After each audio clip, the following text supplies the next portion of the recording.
ये बहुत दिनों से मामला इल्तवा में था और सभी को मालूम था कि अब अंजुमन इस्लामिया हॉल का असर नौ तामीर किया जाना है और ज़रूरत भी है, वक्त की ज़रूरत के तहत हमें नए तामीरात की तरफ आगे आना चाहिए।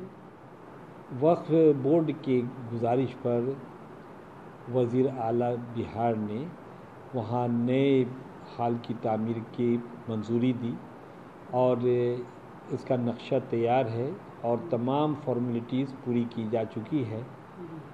अब सिर्फ बुनियाद रखी जाएगी 15 तारीख को वज़ीर आला के ज़रिए और उसके बाद इसके तामीर का काम शुरू होगा।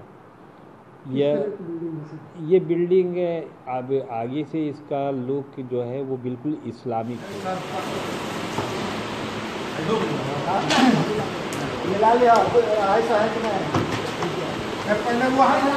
जितनी बात में कर देंगे, जितनी बात में कर देंगे, जितनी